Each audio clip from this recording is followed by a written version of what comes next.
Hello and welcome to Explorers of Elsewhere's Meet the Crew series. We're going to release a series of videos which highlight and really kind of drill into the player characters for Campaign 2, Elysia Rising. Just to make sure that you know who these lovable scamps are as they skitter around the darkened streets of Elysia. To kickstart this series, I introduce a new face of the main campaign. JC, hello, welcome. Hello. We really chuffed to have you. You've been in Brindlewood Bay, run by Chris Mm-hmm. in the past, and you've also got like a lot of other stuff going on as well, haven't you? Yeah, so I host my own campaign and podcast, which is called Adventures in Capital, and it's all about the Industrial Revolution. It's a D&D show exploring the radical history and the working class culture of the 19th century, with a lot of folk music and queer representation, disabled representation, and there are astonishing 2 episodes currently available, with more to come this year. We'll make sure to check down in the description for links to those two and other future ones as and when they release. Yes, really thrilled to have you sat in one of the Explorers of Elsewhere chairs.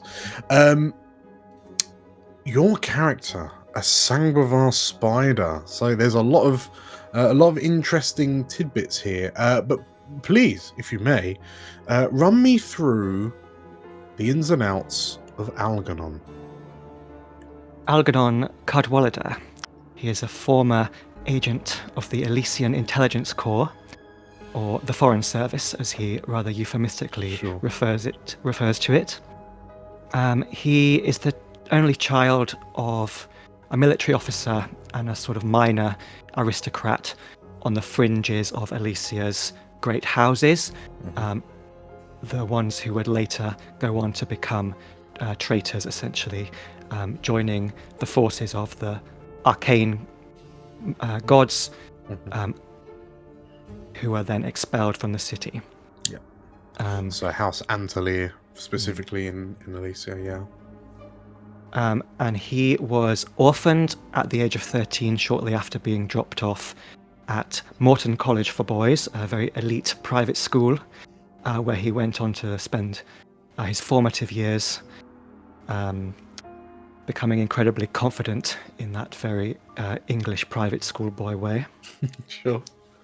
And then from university, he was recruited into the military, following the footsteps of his father, by the Intelligence Corps, who sent him abroad to conduct spycraft into nations associated with the arcane factions in the war, and also to track down and deal with these traitorous members of the Elysian nobility. Sure. And foreign travel sort of changed his perspective quite a lot, challenged a few truths that he'd picked up in his very insular and elite education, and he started experimenting with arcane magic himself.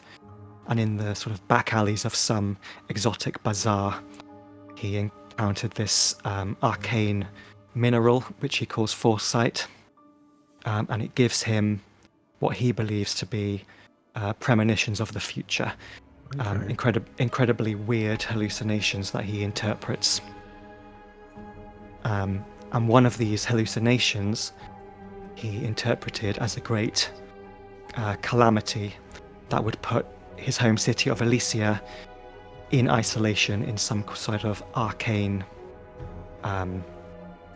spirit world. Sure.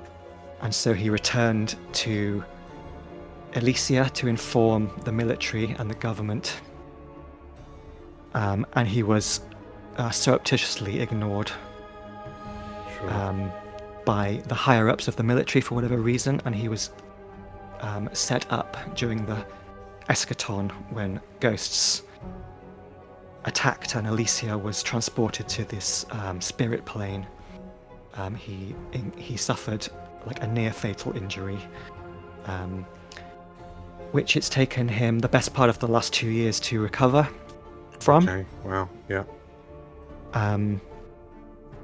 And as we join him at the beginning of the campaign, he is just about recovered. He's found a source of this foresight mineral within Elysia and has gathered this crew of ragtag criminals to exploit a niche for the supply and demand of arcane materials, including this one that he uses to get premonitions of the future.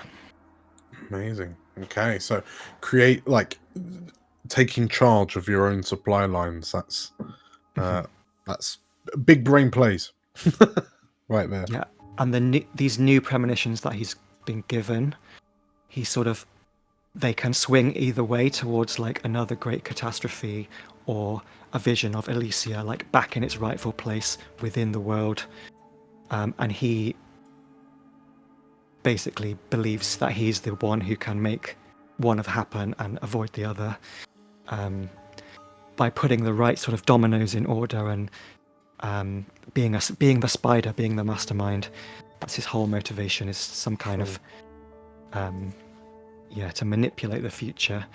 Okay, so I guess he's these rumors that he'd be hearing of civil unrest and revolution, potentially these are the starts of the paths to one of these potential foresight outcomes. Interesting. Okay, so in regards to the character itself, what brought you to the finished product? Were there any kind of inspirations or influences or design cues that you've seen, or were there any particular kind of mechanical choices that you took one look at and thought absolutely have to do that?